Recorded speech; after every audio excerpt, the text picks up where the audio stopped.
Mari kita baca lagi di Matius 6 ayat 9 mulai. Ya, jadi Anda tidak sekedar hafal, tapi bacanya pelan-pelan ya, temponya nanti kita akan memahami satu demi satu. Anda yang membaca boleh, ya dalam hati juga boleh.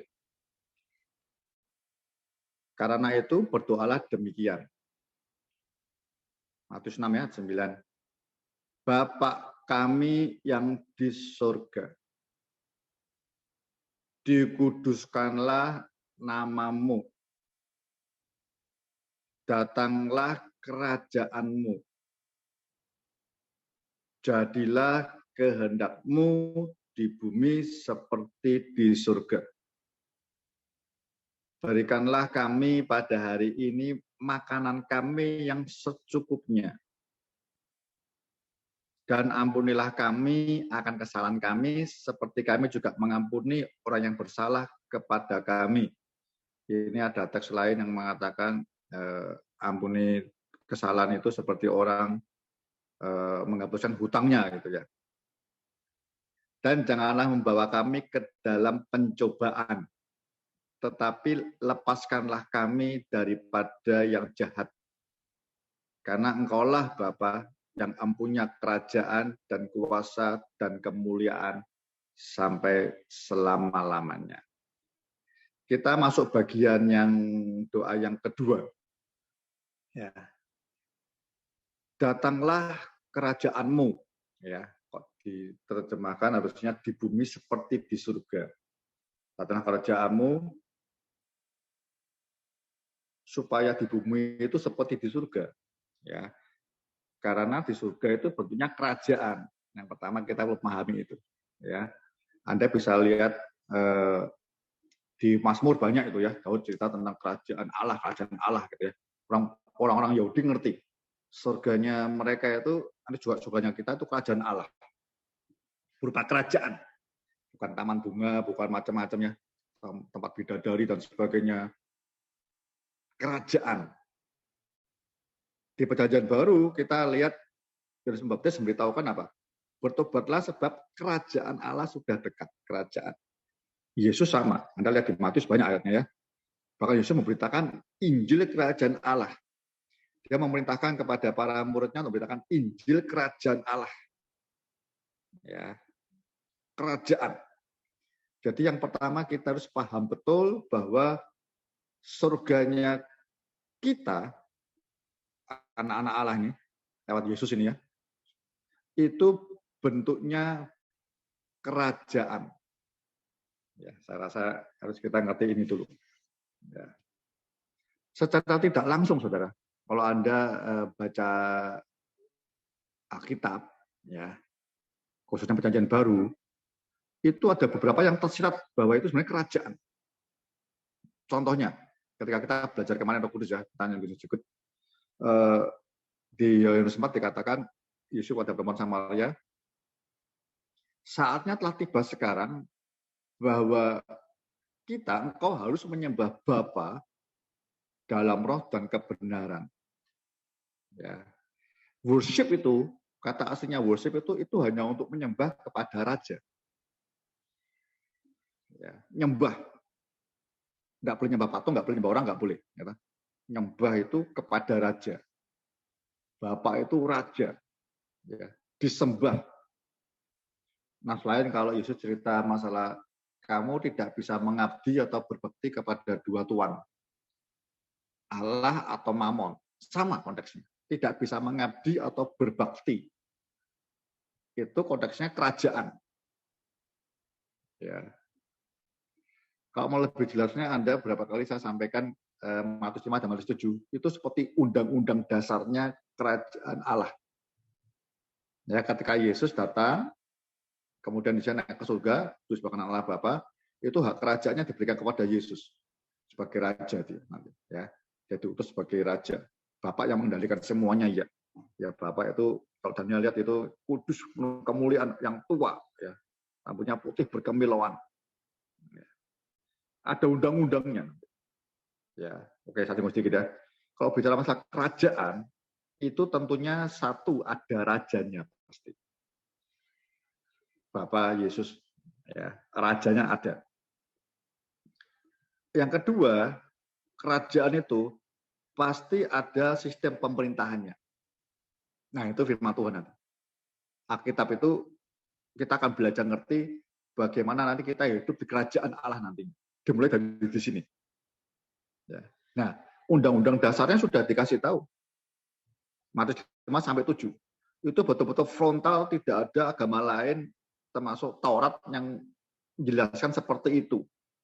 Raja ini mengoreksi semua Taurat maupun sebenarnya itu kok ada firman tertulis misalnya ya. Semua agama kan dilarang membunuh. Tapi aku tidak. Ya. Membunuh ya maksudnya. Tapi aku berkata kepadamu kalau engkau marah terhadap saudaramu itu sudah berdosa. Frontal. Jelas Tuhan ngomong. Ya. Semua agama hanya ngomong tidak boleh membunuh itu dosa. Tapi Kristus tidak. Kerajaan Allah itu sempurna. Dia mau dimulai dari hati yang benar.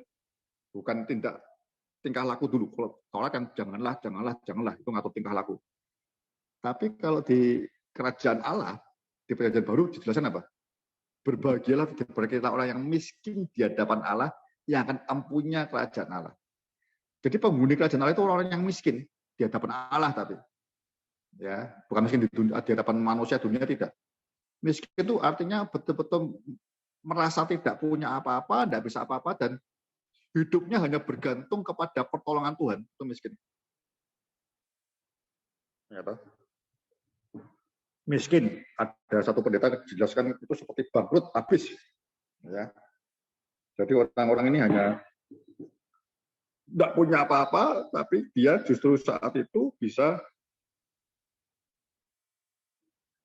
bukan sekedar masuk, ampunnya kerajaan surga. Mungkin cerita yang menarik seperti Lazarus, orang kaya itu ya. Lazarus itu namanya kan artinya dia bergantung penuh sama Tuhan, pertolongan Tuhan itu hidupnya. Lazarus itu hidupnya bergantung penuh pada pertolongan Tuhan. Ya. Sampai mati dia miskin pun ya. Sampai dijelatin anjing sampai harusnya begitulah. Mati dia langsung masuk di pangkuan Abraham. Ampunnya sama-sama Abraham itu ampunnya kerajaan surga. Itu undang-undangnya. Ada lagi yang di Matius itu yang ampunnya lagi, berbagailah orang yang menderita, dianiaya karena kebenaran. Karena Anda pelaku firman Tuhan, ngerti lahir baru jadi anak-anak Allah, warga kerajaan surga. Tidak akan sekedar warga kerajaan surga, tapi ampunnya kerajaan surga. Kalau ampunnya itu nanti pulangnya ke surga disambut luar biasa apabila Anda ampunnya. Ya.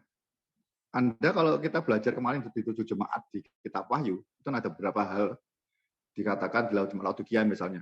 Barang siapa menang, ia akan kau dudukan di tahtaku, seperti aku telah menang dan duduk di kerajaan Allah itu. Duduk di tahta, itu bersama kerajaan. Ya. Yang menang, penderitaan berat, tetap menang. Nah itu layak duduk di tahta kerajaan. Itu sama dengan kisah 14 ayat 22. Kisah 14 ayat 22 dengan gini. Untuk masuk kerajaan Allah, kita semua harus melalui banyak sengsara. Tadi menderita tadi. Ya, masuk dan pemilik. Kenapa kerajaan Allah itu kelihatannya bicara masalah sesuatu yang cukup apa ya? Ada pemerintahannya, ada rajanya. Nah, sama lagi satu lagi harusnya yang saya sharing di firman Tuhan itu ya buat Anda ya. Kerajaan Allah itu artinya berikutnya akan ada pertempuran. Kerajaan itu mesti ada prajuritnya. Pertempuran terhadap apa pertanyaannya? Nah, pertanyaannya ini kan penting kita ngerti. Yang jelas kalau kita lihat di Matius 4. Kita lihat ya. Matius 4. Matius 4 ayat 8. Dan iblis membawanya, Yesus, pula ke atas gunung yang sangat tinggi dan memperlihatkan kepadanya semua kerajaan dunia dengan kemegahannya. Dan berkata kepada Yesus, semua itu akan kuberikan kepadamu jika engkau sujud menyembah aku. Artinya semua kerajaan milik siapa? milih iblis. Jawabannya nyala iblis, sebab ada tertulis engkau harus menyembah Tuhan Allahmu, hanya kepada Dia sajalah engkau berbakti. Ya, berbakti itu kepada raja. Kita bisa lihat lagi di Efesus, saudara. Efesus 2 ayat 2. Ya, ayat 1 mulai boleh. Ayat 1 ya. Kamu dahulu sudah mati karena pelanggaran-pelanggaran dan dosa-dosamu. Dulu. Kamu hidup di dalamnya karena kamu mengikuti jalan dunia ini. Karena kamu mentaati penguasa kerajaan angkasa, yaitu roh yang sekarang sedang bekerja di antara orang-orang durhaka itu. Siapa itu? Itu iblis. Iblis durhaka, dia melawan rajanya di surga, melawan Allah, melawan Bapa kita, melawan Yesus dan Roh Kudus dia. Rohnya durhaka. Jadi semua orang yang tidak masuk dalam kerajaan Allah hari ini, mau tidak mau, percaya tidak percaya, tahu tidak tahu nggak urusan. Kalau kita tidak masuk ke kerajaan Allah, otomatis mau tidak mau, tahu tidak tahu, percaya tidak percaya nggak urusan. Itu pasti ada di bawah atau tinggal di dalam kerajaan iblis. Iblis itu kerajaannya menguasai dunia. Tandanya roh durhaka. Makanya Tuhan Yesus ketika datang, dia beritahukannya apa? Beritakan Injil kerajaan Allah. Ini nanti konsekuensinya ada pertempuran harus. Kita merebut mereka, mengalahkan kuasa gelap ini. Anda tahu sampai Wahyu nanti ya, 19. Iblis yang dihancurkan oleh Kristus dan kita, gerejanya. Ya. Jadi yang pertama, kau harus ngerti itu dulu. Kita belajar ngerti. Kalau doa, datanglah kerajaanmu di bumi. Ya, supaya bumi seperti surga maksudnya. Dimulai dalam hidup kita, hidup keluargamu dan gereja. Kemudian baru keseluruhan dunia pelan-pelan kita invasi menggeser kerajaan iblis yang menguasai dunia ini, yang gelap ini. Kita terang, gerak terus. Siapa yang bergerak? Ya tentunya kerajaan Allah bersama dengan kita. Ya. Dimulainya kapan Anda lihat? Di Kisah Rasul yang Pentakosta. Ya, Roh Kudus mulai menggerakkan setiap orang. Pasti begini. Kerajaan Allah mulai berdiri, gereja Tuhan, jemaat eklesia mulai berdiri sebagai kerajaan Allah. Kisah 2. Ya. Orang-orangnya mulai bertekun dalam pengajaran para rasul, bertekun di dalam, ada 4 hal ya, dalam persekutuan, bertekun di dalam memecah roti, bertekun di dalam doa. Nah, doa ini termasuk doa peperangan rohani. Jadi kerajaan itu bergerak mulai menyatukan orang-orang yang sesama di warga negara surga itu. Sesama empunya kerajaan surga. Harus bisa bersatu. Itu fungsinya Roh Kudus yang nanti kita doa pertama sebelum dikhususkan namamu itu. Roh Kudus akan membawa kita ke kesatuan itu. Karena ini harus, kerajaannya harus semakin kuat. Peperangan rohani. Tuhan bisa nggak harusnya mengalahkan sendiri iblis? Oh, terlalu bisa. Tapi dia tidak mau. Dia melibatkan gerejanya. Kalau enggak, kita ngapain jadi Kristen? Ya. Kita nanti tak akan lihat di Wahyu, kita akan berperang bersama dengan mempelai itu, mempelai Kristus. Mengalahkan si iblis itu. Ya. Itu penting, saudara. Ini seperti profetik ya. Saudara hari ini saya mungkin nggak alami rapture, kita mati duluan nggak apa-apa. Ya. Mungkin kita nggak akan lihat perang Armageddon nggak apa-apa. Tapi nanti ketika Yesus mengalahkan iblis, kita harus ada di sana. Anda ini lihat di Wahyu 19 mulai. Itu terjadi ketika Yesus telah menikah dengan mempelainya, gerejanya. Setelah menikah sama-sama mempelainya, mengalahkan si iblis itu. Mulai antikris sampai iblis dihancurkan semuanya. Itu yang harus ditunggu-tunggu. Karena dengan demikian nanti kita akan duduk di tahtanya. Saya lompat terakhir dulu ya. Di Wahyu 4 itu ya. Wahyu 3 yang logik ya. Pertanyaan yang perlu kita renungkan. Ini harusnya paling akhir ini. Saya ngomong duluan di depan deh.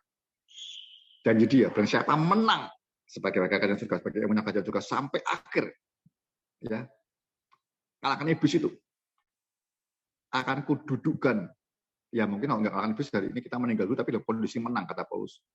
Aku telah mengakhiri garis akhir sampai finish dengan terus melakukan iman. Bahkan mencucurkan darah, nggak peduli. Pertanyaan perlu kita renungkan, apakah kita sungguh-sungguh kalau ketika kita ngomong datanglah kerajaanmu itu kerajaan kekal, satunya kekal.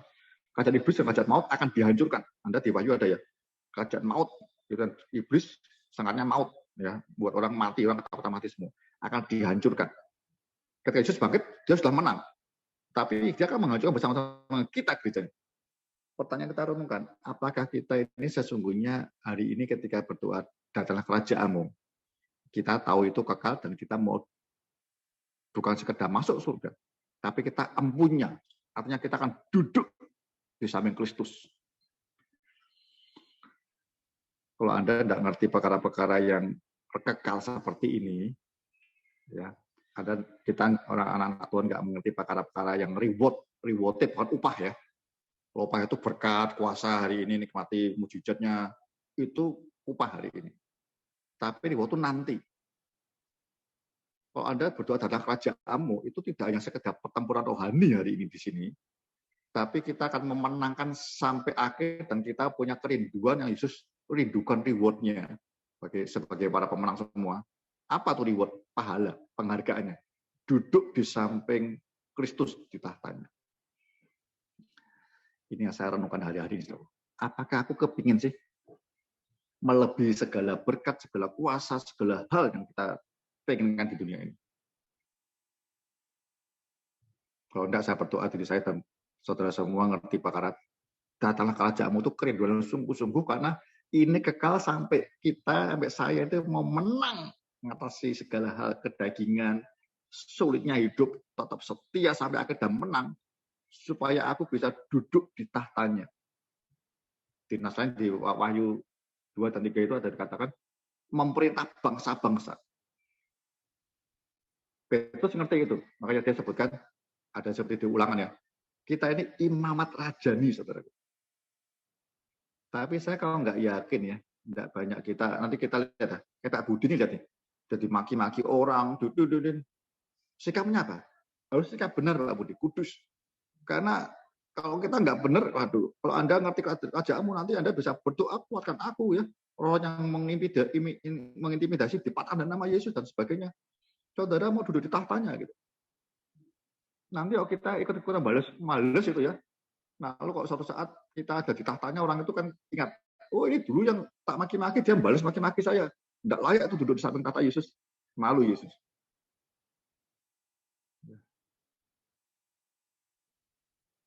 Itu saudara. Kerinduan imamat rajani ini tidak banyak orang ingin. Orang inginnya hari ini orang namanya dikenal. Jadi kerinduan duduk di tahtanya itu akan menguatkan Anda, doanya datang kerajaanmu itu kan tiap-tiap saat. Semakin ditekan kerajaan iblis menyerang, mengintimidasi kita, Tuhan datang kerajaanmu. Aku mau berperang melawan mereka ini. Bukan orangnya ya. Nanti Anda baca di Efesus kan. Peperangan itu bukan melawan darah dan daging, tapi melawan roh-roh penguasa udara yang memakai orang-orang ini. Termasuk suami, istri, anak, dan sebagainya. Jadi ketika saudara dan saya semakin terintimidasi, semakin mau bikin dosa dan sebagainya, doa sungguh-sungguh datang kerajaanmu Tuhan. Beri aku kuasa. Anda berarti baca di Efesus 6 itu ya, 10 dan seterusnya ya.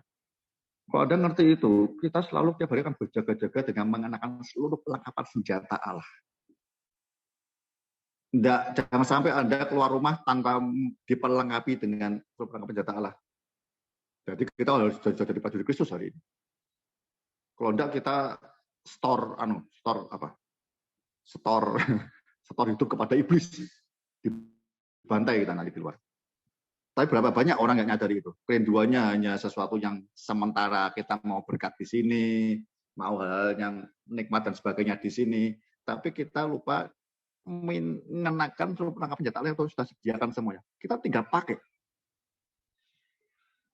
Saya harap kita harus ngerti ini. Kalau Anda dan saya yang orang BSK ini, sahabat BSK, ngerti ini, saudara akan menjaga hidupmu dan keluargamu, gereja, dan sebagainya. Banyak orang peperangan rohani, doa keliling, dan sebagainya, tapi tidak mengenakan seluruh loh ya. Ini betapa pentingnya perang melawan kerajaan melawan kerajaan iblis itu, kerajaan surga itu terlalu, iblis itu ya memang sudah dikalahkan, tapi tipu dayanya terlalu licik. Anda baca itu ya, Yesus 6 tadi ya, yang saya sharing itu ya.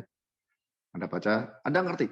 Untuk mengalahkan kerajaan iblis yang licik menipu kita itu tidak bisa sebagian perlengkapan kita kenakan. Seluruh perlengkapan senjata Allah, mulai dari kepala, tombak keselamatan, sampai kasut kerelaan memberitakan Injil damai sejahtera. Kasut seringkali kita lupakan.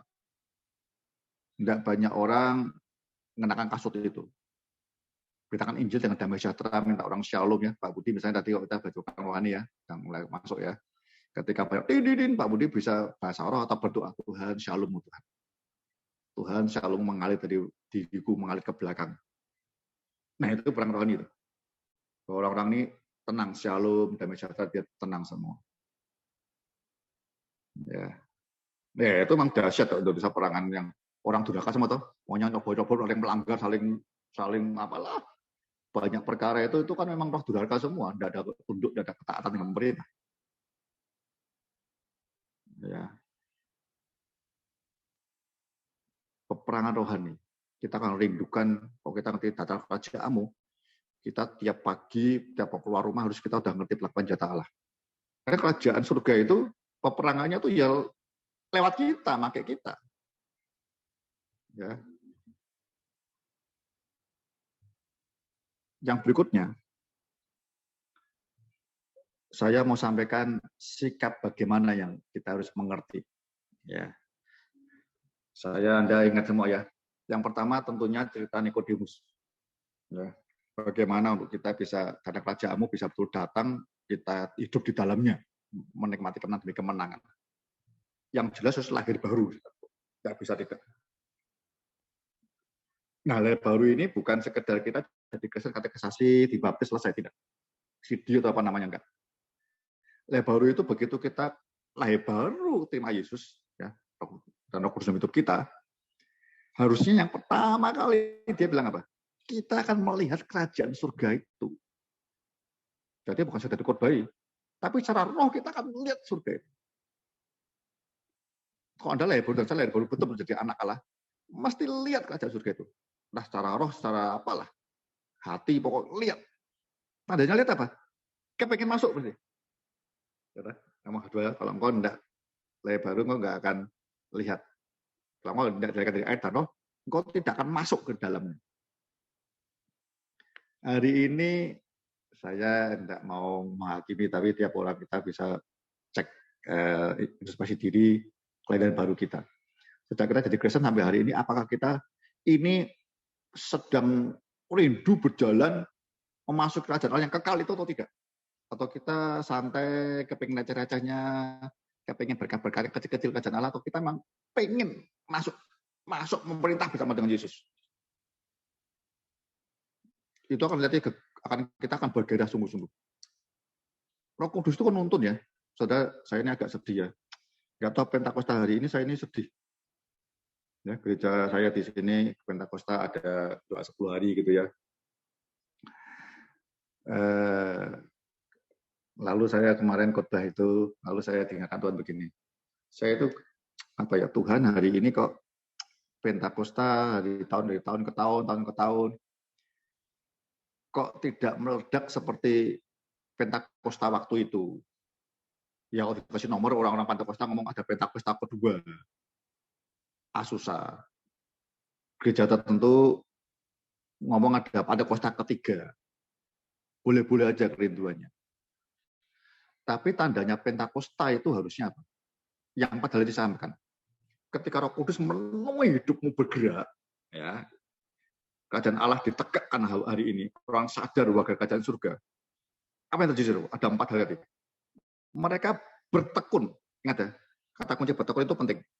Karena kalau kita nggak lihat, nggak masuk kerajaan surga, kita nggak akan bertekun. Kita mungkin dengar pengajaran para rasul, dengar. Kita mungkin ke persekutuan. ke gereja dan sebagainya. Kita mungkin memecah roti, saling berkorban, saling menolong, saling memberi. Kita mungkin berdoa, tapi tekun tidak. Bertekun itu perlu Roh Kudus. Jadi bagi kerajaan surga itu tandanya Anda sedang jalan memasuki kerajaan surga yang penuh kekekalan itu nantinya sampai akhir penuh kemenangan dan kekal itu. Itu kita punya ketekunan. Hari ini kita nggak punya ketekunan, please. Nanti malam jangan tidur, kalau saya boleh bilang ya. Minta Roh Kudus Pentakosta terjadi dalam hidupku supaya aku bisa ngerti kerajaan surga dan terjadi apa ya? Paul Stom bilang kalau aku lihat kerajaan surga itu semua yang di dunia itu tangguh sampah. Kemuliaan dunia itu sampah. Iblis nawari, ayo sujud ke aku. Berikan semua kerajaan surga dan kemuliaannya. Tidak tertarik Yesus. Karena dia lihat surga lebih daripada dunia ini. Tapi orang-orang masih kepengen duniawi, ya. Garis bawah ya. Itu pasti, firman Tuhan katakan, itu dia tidak lihat surga, kerajaan surga. Nanti tergoda oleh iblis. Iblis tawarannya sebelum aniaya, dia tawarannya kenikmatan. Sujud Yesus. Ya. Kok itu udah nggak bisa, baru Yesus malah dianiaya. Ingat ya.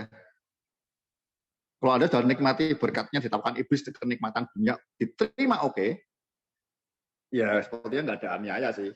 Fine-fine saja. Tapi Anda lihat tidak ada.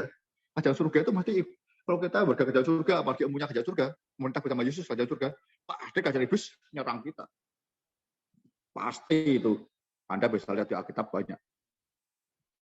Roh antikris begitu ada 1 Yohanes 2 itu ya, ayat 20 mulai itu.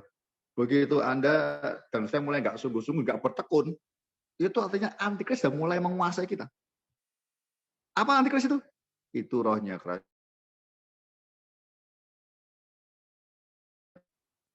Warga kerajaan surga itu mesti ada Kristusnya dalam hidup kita. Bertekun itu tanpa reserve. Mau Anda hujan, badai, panas, bisnis sepi, sakit, nggak urusan. Roh Kudus. Tiap-tiap malam mereka bertekun dalam kerajaan para rasul.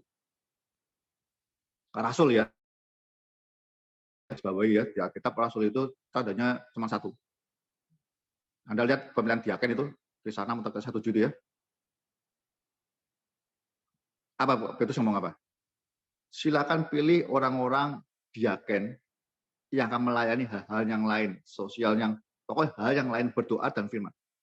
Biarkan kami ini rasul ini full timer, sepenuh waktu, full time penuh, aku bisa berdoa dan persiapan firman. Itu rasul yang benar. Makanya selalu ngomong kalau orang mau jadi hamba Tuhan, pendeta harusnya full time begitu. Karena persiapan sungguh-sungguh. Ada tadi ngomong Obaja ya, Pak Obaja di Solo, itu tiap hari doa firman terus. Baru saya kagum dong, mau tua 75 tetap terus firman. Terus ada. Urusan yang lain-lain diserahkan ke diaken. Ya. Nah, ada dengan orang-orang yang full kerjaannya itu dengan firman Tuhan, yang nggak cari kerja lain sudah full dengan Tuhan. Tapi sekali kita kan menganggap sepele itu.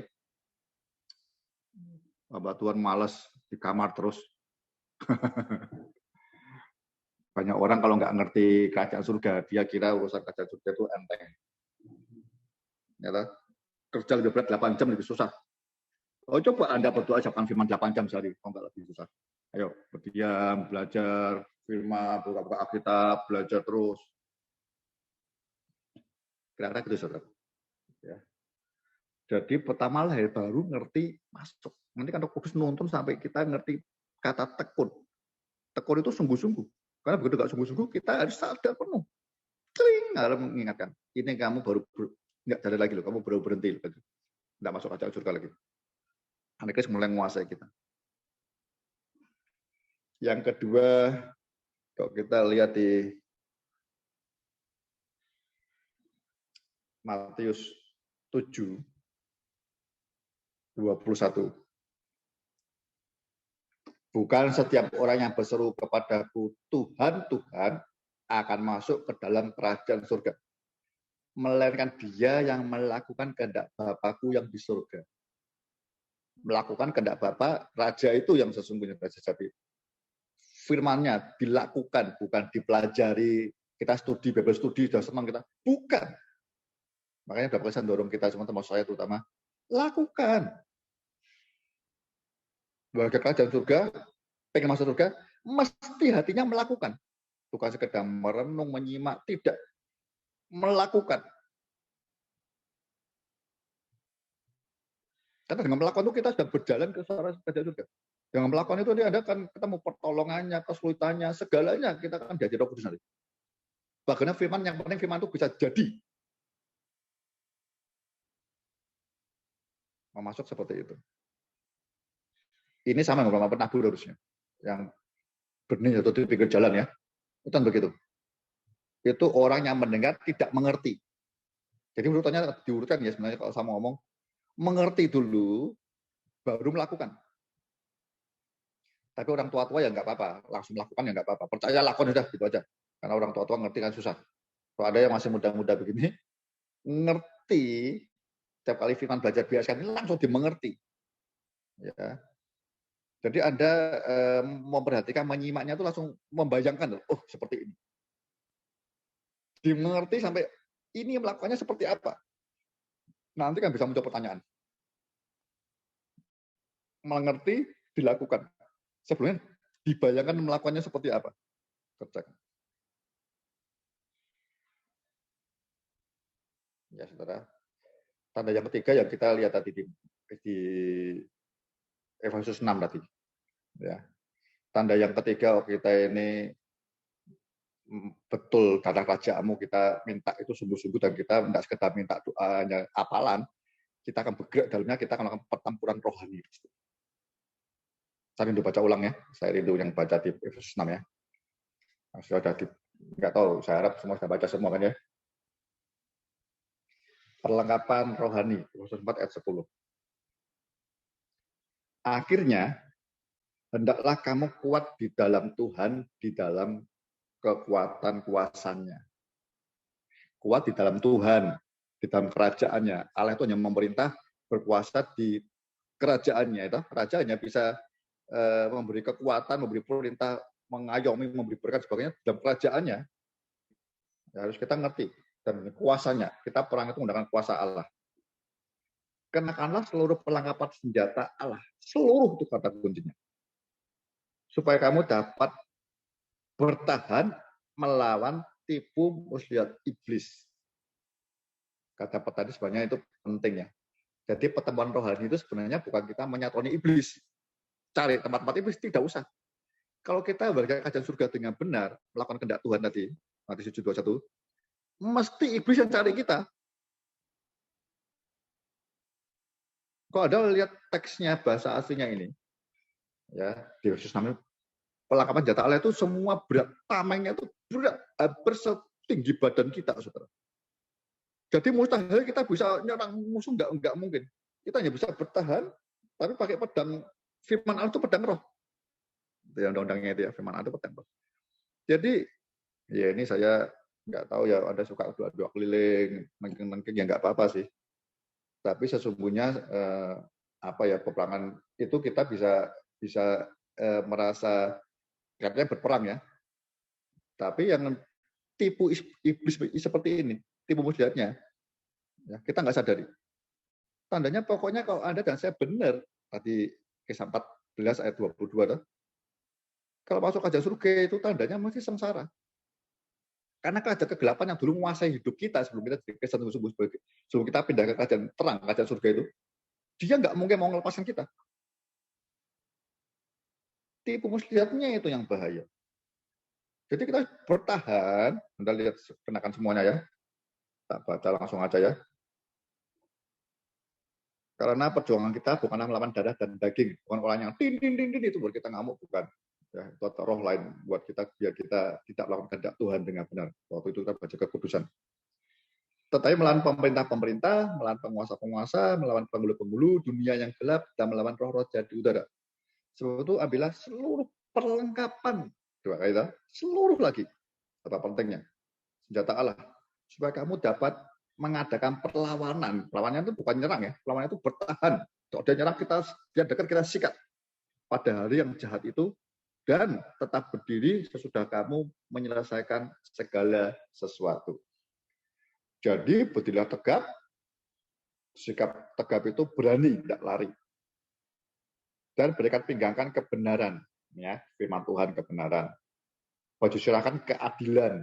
Keadilan itu kita aplikasi dari firman Tuhan itu kita akan adil, sesuai Tuhan adil. Kakimu berkasukan kerelaan untuk memberitakan Injil damai sejahtera. Dalam segala keadaan pergunakanlah perisai iman. Sebab dengan perisai itu kamu akan memadamkan seluruh panah api dari si jahat. Dan terimalah ketopong ini, tidak saya bahas satu-satu ya, nanti kita akan bahas suatu saat. Keselamatan dan pedang roh, yaitu firman Allah, dengan segala doa dan permohonan. Dan seterusnya itu. Yang saya mau sampaikan di sini, firman Tuhan itu, Anda melakukan itu ada seperti punya pedang. Yesus mengalahkan iblis, dicoba iblis, 3 kali dia pakai firman semua. Firman yang tiap hari, pagi atau malam renungkan itu, dan kita baca ya. Alkitab nggak ada kan? Bacalah kitab suci nggak ada. Firman Tuhan itu selalu kita merenungkan, bukan membaca, merenungkan. Merenungkan, ada dihafalin, direnungkan sungguh-sungguh, mengerti, ya. Itu kita sudah punya pedang. Jadi ketika serangan-serangan iblis, kita akan muncul ayat demi ayat, muncul dalam secara otomatis akan muncul dalam benakmu. Ya. Kalau tidak pun Roh Kudus akan ngasih tahu bagaimana harus dihadapi. Ya saudara. Yang terakhir saya mau sampaikan masalah, saudara lihat di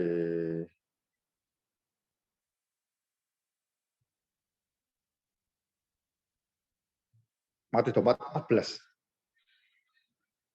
Kalau Anda warga kerajaan surga, Yesus menentangkan beritakan Injil ini. Akhir zaman keadaan semakin luar biasa, iblis semakin mau menghancurkan kita, nggak mungkin bisa harusnya. Kalau kita mengerti betul ya rahasia kerajaan Allah ini. Matius 14. Dan Injil kerajaan ini akan diberitakan di seluruh dunia, menjadi kesaksian bagi semua bangsa, sesudah itu barulah tiba kesudahnya. Yang sudah lihat atasnya, itu aniaya, kemiskinan, kelaparan, penyakit ada di atasnya semua. Tapi orang yang berharga kerajaan surga ditekan itu semua. Dia tetap harus membagikan, memberitakan Injil kerajaan Allah. Saudara kalau lihat di kitab Matius ya, memberitakan Injil kerajaan Allah itu apa sih tandanya utama? Itu mengusir setan. Mereka diberi kuasa dua-dua untuk memberitakan Injil, waktu itu murid Yesus ya, 12, untuk memberitakan Injil kerajaan Allah. Diberi kuasa untuk mengusir setan. Ya lainnya ada, orang sakit juga ada. Tapi saudaraku ya, kalau penyembuhan orang sakit dan sebagainya itu karunia. Mungkin orang-orang tertentu di antara kita tidak punya karunia itu. Tapi yang pasti kita harus punya, tandanya kerajaan Allah ada di dalam kita, itu kita mengusir setan. Kalau Anda ngerti itu, Efesus 6 ada bergairah. Masalah keluarga Anda tahu ada roh yang nggak benar ini, berdoa. Roh apa Tuhan? Ya. Selain Anda mengusir rohnya, itu pun benar. Tuhan dilakukan sebagai suami, istri atau anak, ngerti.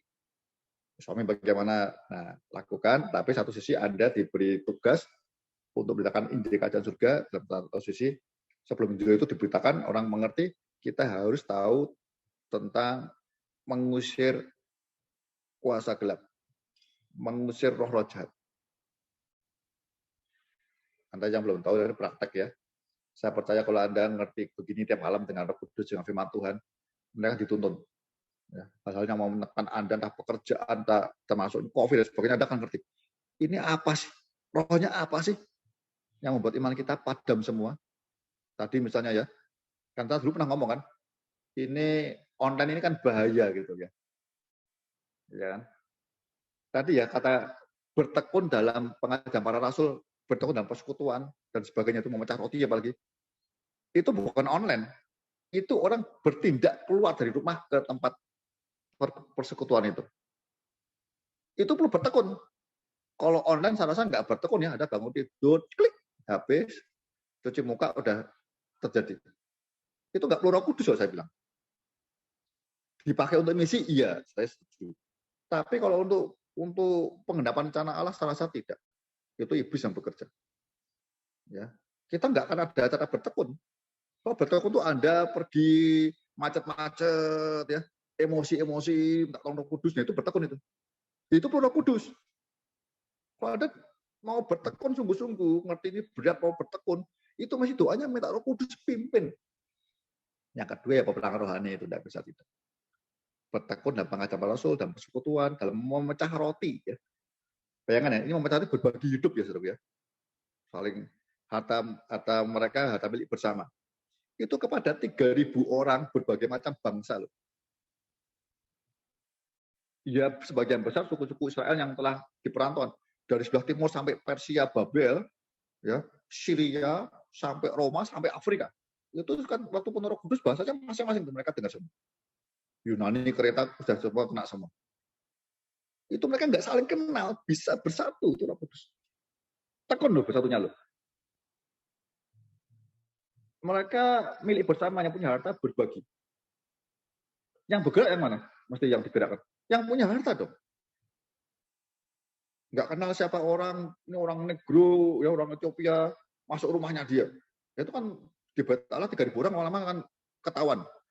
Mereka tahu dibagi sama para rasul, dibagi ke rumah-rumah masing-masing. Orang-orang Yerusalem rumahnya besar-besar, orang kaya, dibuka rumahnya. 50 orang, 50 orang, 50 orang gitu kira-kira. Mereka yang punya duit itu berbagi betul. Masakannya terbaik, boleh masakan makan bersama. Sebelum perjamuan kudus. Makan bersama. Kalau perjamuan kudus. Makin kuat. Makanya Tuhan menambah jumlah mereka tiap-tiap hari. Peperangan rohaninya terjadi sungguh-sungguh. Saya rasa ini hal-hal yang perlu saya sharing tentang data kerajaanmu. Itu enggak sesimpel data kerajaanmu. Setengah detik selesai doa itu. Tapi ini kan enggak ada efeknya apa-apa. Ya. Kerajaan itu sifatnya kekal. Ada pemerintah, ada sistemnya. Undang-undangnya. Ada aturannya. Plus ada pertempurannya. Yang kuasa-kuasa gelap. Baik, saya break dulu. Ya, mungkin waktunya lebih baik diskusi supaya kita Anda bertanya dulu, yang mau bertanya silakan. Ya, supaya nanti Roh Kudus akan tolong memperkaya kita semua. Terima kasih, Tuhan berkati.